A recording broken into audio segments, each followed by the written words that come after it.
नमस्कार सभी को। Welcome back to my YouTube channel and हम बहुत दिनों बाद वापस मिल रहे हैं। तो आज हम करेंगे गोविंद पारिक के 5 और 6 पेज नंबर। और सभी लोग फटाफट अपना कॉपी और पेन ले लो। अगर आपके पास बुक है तो बुक ले लो। अभी के अभी हम ये 2 पेजेस अच्छे से कंप्लीट करेंगे और इसे यहीं का यहीं फिनिश करके जाएंगे। एग्ज़ाम अभी बहुत पास आता जा रहा है और टेंशन भी आप लोगों को बढ़ रहा होगा, लेकिन आई वुड सजेस्ट कि अपने आप को थोड़ा काम रखो, अपनी कंसिस्टेंसी को मेंटेन करो, भागो मत इसके पीछे, घंटों के पीछे मत भागो। जस्ट मेंटेन योर कंसिस्टेंसी, जैसे पढ़ रहे हो वैसे पढ़ो एंड बस थोड़ा सा अपनी चीज़ों को अच्छे से हाईलाइट कर लो। व्हाट इज़ मोर इम्पॉर्टेंट उसे अब करते चलो। तो शुरू करते हैं। तो चलो शुरू करते हैं। सबसे पहले है स्थावर विषयों की कुल संख्या। तो सुश्रुत अनुसार स्थावर विषयों की कुल संख्या दी गई है 55।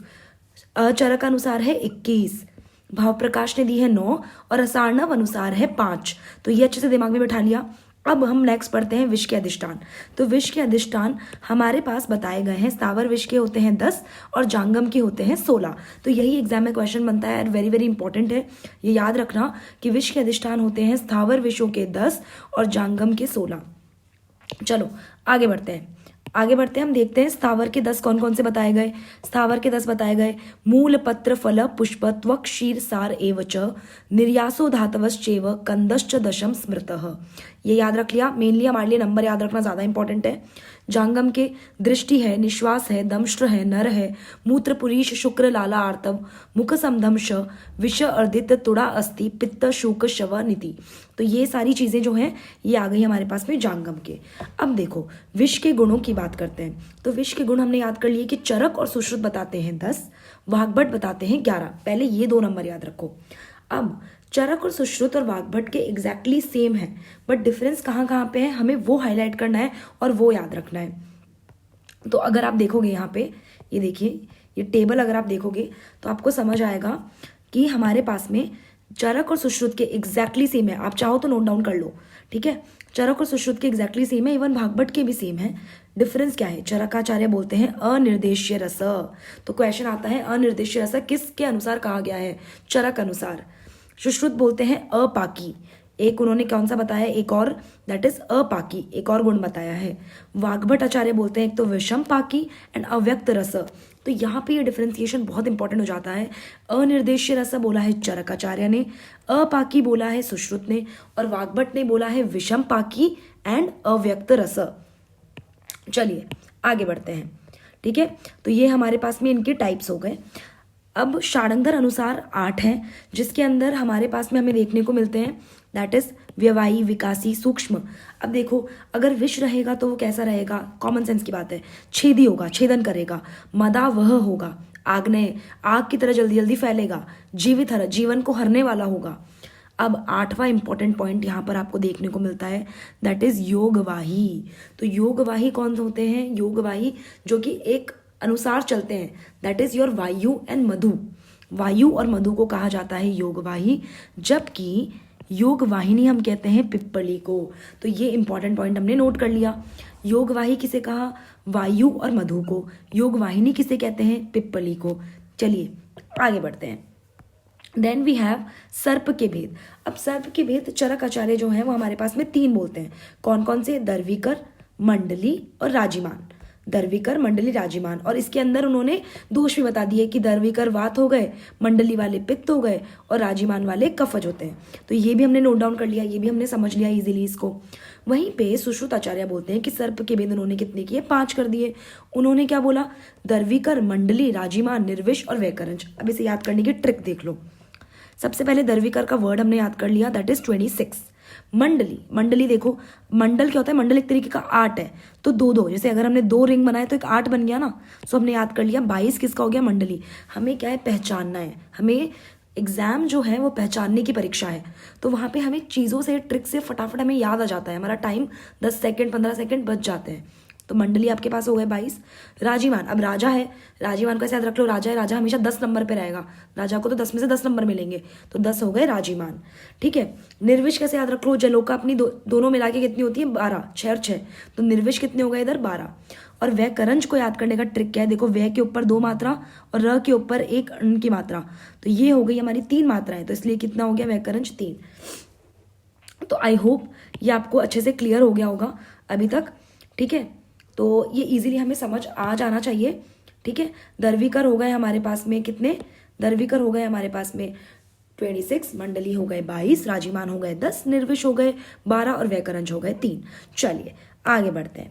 तो हमने देखा सर्पदंश के प्रकार बताए गए हैं। सर्पदंश के प्रकार सुश्रुत बताते हैं 3। कौन से? सर्पित, रदित और निर्विश। सर्पित मतलब कैसा होगा कि वहां पर आपके जब सर्पित दंश होगा सुश्रुत के अनुसार, तो वहां पे आपके पास में क्या होगा? शोफ उत्पन्न होगा, ठीक है। शोफ उत्पन्न होगा, 1 या 2 दंश के चिन्ह आपको मिल जाएंगे, और वहां से जो आपका रक्त का स्राव होगा वो अल्प होगा, यानी कि अल्प होगा रक्त का स्राव। आपके चिन्ह मिलेंगे आपको 1 या 2, और वो होगा विद शोफ। एक और चीज इसमें इंपॉर्टेंट याद रखनी है सर्पित में कि इट इज चंचा आम्ल का युक्तानी, यानी इमली की तरह दिखता है। वैकृत्य अकरणानी च, ठीक है। नाउ रदित, सेकंड इज रदित। रदित कैसा होगा? जिसके अंदर हमारे पास में अल्प विष युक्त है, अल्प विष युक्त है। और यहाँ पे देख लो आप, नीली, पीली, लोहित, ऐसी श्वेत रेखाएं उसमें आपको देखने को मिलेगी, दैट विल बी रदित। निर्विष बहुत सिंपल है, निर्विष है यानी कि उसमें शोफ उत्पन्न नहीं होगा आपका, ठीक है। अल्प रक्त दुष्टि होगी और रोगी का स्वास्थ्य मेंटेन रहेगा क्योंकि शोफ नहीं है उसमें, अल्प रक्त की दुष्टि है, और सिर्फ आपको चिन्ह मिल जाएंगे। नाउ अब आते हैं नेक्स्ट पॉइंट पे, दैट इज हमारे पास, पहले इसको थोड़ा सा रब कर लेते हैं जिससे हमें कंफ्यूजन नहीं होगा, ठीक है। मूविंग ऑन, अब हमारे पास में आता है दैट इज सर्पाग अभिहित।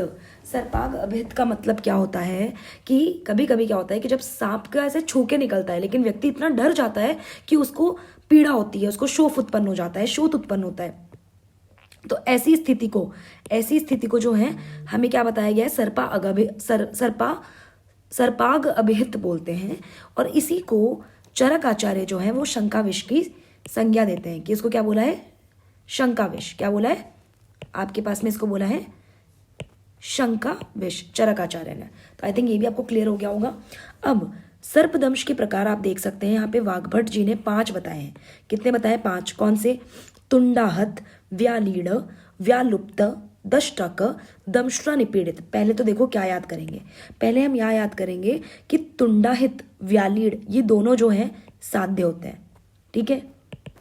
फिर व्यालुप्त और दंष्ट्रक, व्यालुप्त और दंष्ट्रक हमारे पास में कृच्र साध्य होते हैं, और दंष्ट्र निपीड़ित जो लास्ट वाला है दैट इज असाध्य। इतना याद कर लिया। अब इसके बारे में हमें क्या याद रखना है कि अब इसके बाद में हम याद रखेंगे अब इनमें होता क्या है वो एक बार थोड़ा सा पढ़ लेते हैं। इतना पूछते नहीं है बट एक बार पढ़ने के लिए हम लोग इसको भी रिवाइज कर लेते हैं। तुंडाहत, अब तुंडाहत में सबसे पहले क्या होगा? देखो, लाला परिक्लेद मात्रम गात्रे प्रदर्श्यते, दंश नहीं दिखाई देता है, यानी कि सिर्फ उसका स्त्राव, अगर सांप ने काटा तो उसका स्त्राव रहेगा, कोई दंश हमें देखने को नहीं मिलता है। व्यालीड में आपको 1 या 2 दंश चिन्ह मिलते हैं पर वहां पे रक्त का स्त्राव जो है नहीं होता है, ये आपको समझ में आना चाहिए। व्यालुप्त में दंश चिन्ह भी मिलेगा, रक्त का स्त्राव भी मिलेगा, ये याद हो गया। दंष्ट्रक में 3 दंश के चिन्ह मिलेंगे, देखो यहाँ पे, और मांस छेदन हो जाता है, इसलिए क्या होता है? विच्छिन्न रक्तस्राव, यानी थोड़ा थोड़ा रक्तस्राव, विच्छिन्न रक्तस्राव यानी कि आपके पास में थोड़ा थोड़ा रक्तस्राव होता है। फिर आता है दंष्ट्र निपीड़ित। दंष्ट्र निपीड़ित में 4 दंष्ट्र पद होते हैं, 4 दंष्ट्र के साइन आपको देखने को मिलते हैं, और कंटिन्यूअस रक्तस्राव होता है, इसीलिए दंष्ट्र निपीड़ित जो होता है वो आपका असाध्य कहलाता है। तो ये भी आई थिंक आप सभी को क्लियर हो गया होगा। आगे बढ़ते हैं, आगे बढ़ के हम आते हैं दैट इज हमारे पास में अरिष्ट बंधन पे। तो अरिष्ट बंधन चरकाचार्य कहते हैं कि मंत्र और अरिष्ट दोनों से विष का बंधन हमें करना है। और यहाँ पे इंपॉर्टेंट जो आता है वो सुश्रुत का आता है। सुश्रुत आचार्य बताते हैं कि अरिष्ट बंधन आप जहां पर भी दंश हुआ है उसके 4 अंगुल ऊपर कीजिए, 4 अंगुल ऊपर कीजिए। तो ये इंपॉर्टेंट पॉइंट आपको देखने को मिल जाता है। शस्त्र कर्म वेरी इजी टू रिमेंबर। शस्त्र कर्म जो है चरकाचार्य ने 6 बोले हैं, सुश्रुत ने 8 बोले हैं, अष्टांग हृदय कांड ने 13 बोले हैं, और अष्टांग संग्रह कांड ने 12 बोलते हैं। अब यहाँ कंफ्यूज नहीं होना है। देखो बच्चों, आपको अपने दिमाग को बिल्कुल सटीक रखना है, चीजें याद रखनी है। सबसे पहले चरक के 6 हैं, बिल्कुल अलग हैं, मतलब उनका अर्थ सेम है लेकिन वर्ड्स अलग है, तो हम इजीली याद कर लेंगे। पाटन, वेदन, छेदन, लेखन, प्रच्छन, सीवन, इजीली याद हो जाते हैं। सुश्रुत के जो 8 हैं उनमें भेदन, वेदन, छेदन, लेखन, विस्त्रावण, सीवन, उसके अलावा ऐषण और आहरण, ठीक है। सुश्रुत के सिमिलरली 8 प्लस उत्पाटन, कुट्टन, मंथन, दहन और ग्रहण, ये आपके पास होता है अष्टांग हृदय में। अष्टांग संग्रह में भी सेम है, पाटन, कुट्टन, मंथन, ग्रहण प्लस सुश्रुत के 8। अब डिफरेंस कैसे याद रखेंगे हम लोग, देखो अष्टांग हृदयकार और अष्टांग संग्रहकार एग्जैक्टली सेम बोलते हैं, बट अष्टांग हृदयकार क्या बोलते हैं, दहन, एक दहन वो जो है अलग से बताते हैं। तो ये हमारा पॉइंट टू बी नोटेड हो गया, और इस पॉइंट को हमें अच्छे से याद रखना है, यहाँ पे इंपॉर्टेंट लिख लेना है। ये वर्ड हमें हाईलाइटेड, इस पे क्वेश्चन बन सकता है। अष्टांग हृदयकार ने कितने बताए, 13, अष्टांग संग्रहकार ने कितने बताए, 12। डिफरेंस क्या है, दहन बताया है किसने, अष्टांग हृदयकार ने, वो बाद में आए अष्टांग हृदयकार, तो उन्होंने ज्यादा चीजें ऐड कर दी, इसलिए क्या हो गया, ये हमारे पास में दहन एक और ऐड हो गया। अब नेक्स्ट हम 6वां पेज स्टार्ट करते हैं इसका। सबसे पहले हमारे पास में आता है दैट इज व्रण बंधन के प्रकार। तो व्रण बंधन के प्रकार चरक बताते हैं 2, कौन से, दक्षिण आवर्त एंड वाम आवर्त। ठीक है, ये 2 प्रकार बताए आपके, इजी टू रिमेंबर है, चरक ने सिर्फ 2 ही बताए। ठीक है, आगे बढ़ते हैं। सुश्रुत आचार्य हमारे पास में 14 बताते हैं। ठीक है, सुश्रुत आचार्य जी ने हमारे पास में, एक सेकेंड में इस पेज को बड़ा कर लेती हूँ। ओके, तो सुश्रुत आचार्य जी ने हमारे पास में कितने बताए हैं, 14 बताए हैं। वाग्भट 15 बताते हैं, और इस पे बहुत बार क्वेश्चन पूछा गया, अगर आप प्रॉपरली पुराने पेपर सॉल्व कर रहे हो तो आपको ये क्वेश्चन मिला होगा कि वाग्भट का एक कौन सा है, तो दैट इज उत्संग भग्न बाहु के अंदर। तो ये इंपॉर्टेंटली याद कर लिया हमने कि वाग्भट आचार्य ने बताया है 15 और सुश्रुत ने बताए हैं 14। अब उदावर्त के भेद याद कर लेते हैं, जो कि बहुत बार क्वेश्चन बनता है इससे। तो उदावर्त के भेद चरक अनुसार होते हैं 6, काश्यप ने भी 6 बोले, इजी हो गया। सुश्रुत का बनता है क्वेश्चन इस पे कि सुश्रुत ने कितने बताए हैं, 13, और एक और वो बताते हैं दैट इज अपथ्य निमित्तज, बट यूजुअली हम देखते हैं कि 13 बताए हैं उदावर्त के भेद सुश्रुत ने। भेल बताते हैं यहाँ पे 4। नाउ अश्मरी के भेद चरक में वर्णित ही नहीं है। ठीक है, सुश्रुत में वर्णित है, कितने, 4 होते हैं, कौन से, वातज, पित्तज, कफज एंड शुक्रज। ये याद कर लो, अश्मरी के 4 भेद कौन से हो गए, वातज, पित्तज, कफज और शुक्रज। चलिए आगे बढ़ते हैं। अब आता है हमारे पास में वायु के आवरणों की संख्या। तो वायु के आवरणों की संख्या कितनी बताई गई है, सबसे पहले याद रखो चरकाचार्य का। चरकाचार्य बताते हैं 42 वायु के आवरणों की संख्या चरक अनुसार होती है 42। वाग्भट आचार्य 2 हैं, वाग्भट इसलिए 22, 2 आवरण हो गए 22, ऐसे याद रख लिया। चरकाचार्य ने बताया 42, वाग्भट आचार्य ने बता दिया 22। सुश्रुत ने कितने बताए हैं, 13 आवरणों की संख्या, और माधव निदान बोलते हैं दैट इज 10। ऊपर क्या पढ़ा था, उदावर्त के भेद चरक ने बताए थे 6, काश्यप ने बताए थे 6, सुश्रुत ने बताए थे 13, याद हो गया। आगे बढ़ते हैं। अब आता है हमारे पास में दैट इज शुक्र के दोष। अब शुक्र के और आपके देखोगे आर्तव के दोष जो है सिमिलर है। चरक ने भी 8 बताए हैं शुक्र के दोष, और आर्तव के दोष भी 8 बताए हैं। फिर सुश्रुत ने 11 बताए हैं शुक्र के दोष, और सुश्रुत ने आर्तव के दोष भी 11 ही बताए हैं। तो ये बहुत इजी सिंक्रोनॉलॉजी से आप लोग पढ़ सकते हो, काफ़ी सिंक्रोनाइज्ड है और इजीली हमें याद हो जाता है। तो कौन से हैं चरक के अनुसार शुक्र के दोष, फेनिल तनु रूक्ष च विवर्ण पूति पिच्छीलम अन्य धातु उपसंश्र अवसादी तथा अष्टमम। अब सुश्रुत कौन से बताते हैं शुक्र के दोष, यहाँ आप कंपैरेटिवली याद रखो। वात, पित्त, श्लेष्म, शोणित, कुणुपगंधी, ग्रंथि, पूति, पूय, शीर्ण, मूत्र, पुरीश, रेतस प्रजा उत्पादने न समर्था भवंती। इंपॉर्टेंट क्या याद रखना है, देखो शुक्र के दोषों में सुश्रुत ने बोला कि आपके पास में साध्य होते हैं 4, कौन कौन से, वात, पित्त, श्लेष्म और शोणित वाले। ठीक है, कष्ट साध्य होते हैं आपके पास में 5, और असाध्य होते हैं 2, कौन से, मूत्र और पुरीश वाला। ठीक है, वहीं पे नीचे आ जाओ, आर्तव में सुश्रुत बोलते हैं कि साध्य होते हैं 4 विच इज कॉमन, वात, पित्त, श्लेष्म और शोणित, लेकिन असाध्य बता दिए उन्होंने बाकी के बच्चे सारे। तो उन्होंने बोल दिया कि बाकी के बच्चे सारे आर्तव दोष में असाध्य हैं, जबकि शुक्र दोष में असाध्य सिर्फ आपके 2 होते हैं, दैट इज मूत्र और पुरीश वाला। ये चीज इंपॉर्टेंट है और इसे हम मार्क भी कर लेंगे कि this is important to remember for us. Now moving on.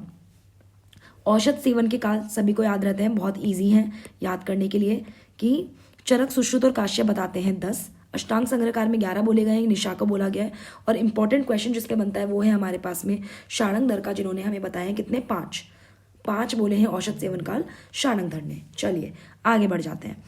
आगे बढ़ते हैं तो हम देखते हैं मनुष्य का शरीर प्रमाण बताए हैं। चरक बोलते हैं 84 अंगुला, सिमिलरली अष्टांग संग्रहकार भी 84 अंगुल बोलते हैं।